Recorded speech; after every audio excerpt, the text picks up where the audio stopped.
San Jose, California, when Barbara Boxer and Dianne Feinstein were first elected U.S. Senators from California in 1992, a historic victory for women, Feinstein sat Boxer down and told her, "You've got to stick with this.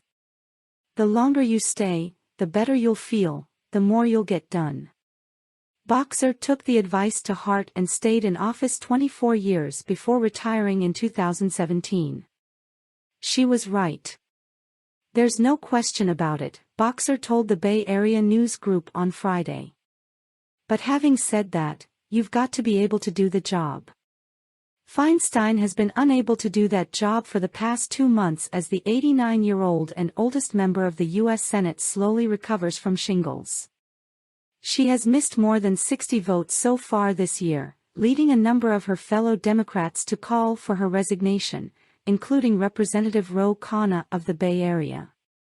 Although Boxer said it's Feinstein's decision, she said she has reached out to those close to the ailing senator and made it clear that if she were in Feinstein's place, "I would call together the people who love me the most, and I would call my doctors and I would call my colleagues who I trust the most and make a decision." But Boxer stopped short of saying what that decision should be while acknowledging that it would be difficult for Feinstein to leave because she has always seen her job as a calling. She so loves the work, the ability to make a difference.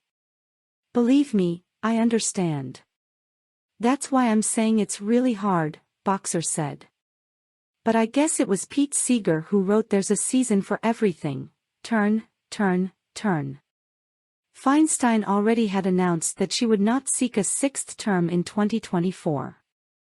To appease her critics, she announced this week that she would temporarily step back from her role on the Judiciary Committee, which, without Feinstein's deciding vote, has built a backlog of President Joe Biden's judicial nominations to advance to the federal bench.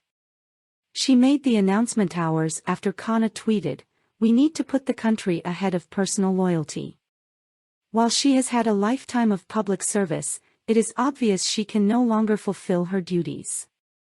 Former House Speaker Nancy Pelosi, who stepped down from her leadership role after Republicans won the House in November, suggested to reporters Wednesday that political agendas may be at work by those going after Senator Feinstein. "I've never seen them go after a man who was sick in the Senate in that way." Feinstein's offer to step back might not be enough to get the Senate moving, however, because at least 10 Republicans are needed to approve her replacement on the Judiciary Committee. If they don't, Boxer said Friday, it would be the nastiest, meanest kind of hardball and extremely disrespectful of the senator. Boxer and Feinstein made history together when they were both elected in what became known as the Year of the Woman after the contentious confirmation hearings for Supreme Court Justice Clarence Thomas. Critical testimony from his former staff member, Anita Hill, was largely discounted by the male-dominated panel. The two California senators are Democrats, but their philosophies and policies diverged, with Boxer more progressive and Feinstein more moderate.